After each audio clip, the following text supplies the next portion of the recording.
श्री गणेशाय नमः।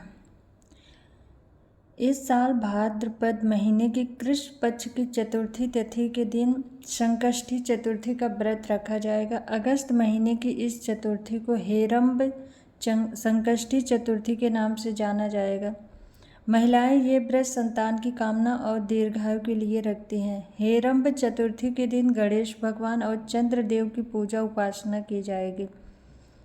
हेरंब संकष्टी चतुर्थी पूजा का मुहूर्त, विधि, मंत्र, चंद्र दर्शन का समय, गणेश जी की आरती। हेरंब चतुर्थी तिथि प्रारंभ 22 अगस्त 2024 को 1:46 दोपहर में होगा और हेरंब चतुर्थी तिथि समाप्त 23 अगस्त 2024 को 10:38 सुबह में होगा।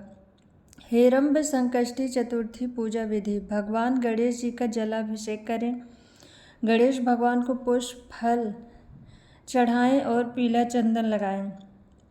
तिल के लड्डू या मोदक का भोग लगाएं। हेरंब संकष्टी चतुर्थी की कथा का पाठ करें।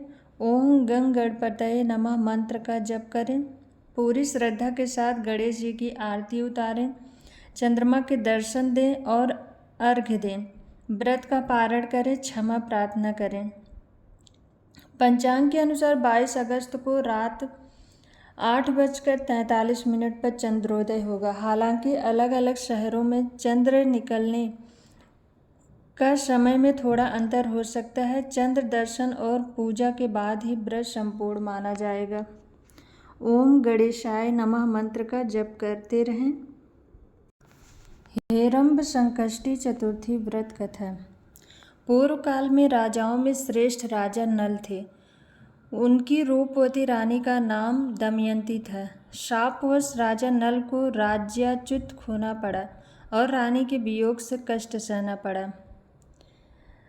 तब दमयंती ने इस व्रत के प्रभाव से अपने पति को प्राप्त किया। राजा नल के ऊपर विपत्तियों का पहाड़ टूट पड़ा था। डाकुओं ने उनके महल से धन, गजशाला से हाथी और घोड़शाला से घोड़े हरण कर लिए गए तथा महल को अग्नि से जला दिया। राजा नल भी जुआ खेलकर सब हार गए थे। नल असहाय होकर रानी के साथ वन को चले गए। शापवश स्त्री से भी वियोग हो गया। कहीं राजा और कहीं रानी दुखी होकर देशाटन करने लगे। एक समय वन में दमयंती को महर्षि शरभंग के दर्शन हुए। दमयंती ने मुनि को हाथ जोड़कर नमस्कार किया और प्रार्थना की, प्रभु मैं अपने पति से किस प्रकार मिलूंगी।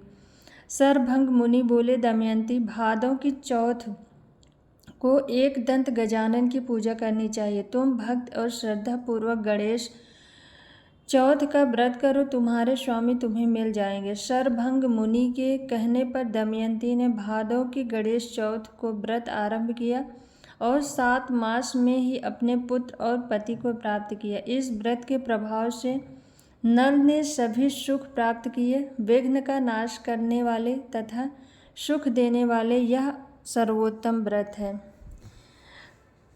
कथा पाठ करने के बाद गणेश जी की आरती करें और चंद्रोदय दर्शन के पश्चात चंद्र को अर्घ्य देने के बाद ही आपका व्रत संपूर्ण माना जाएगा। उसके बाद आप फलाहार कर सकते हैं। बोलो गणेश भगवान की जय।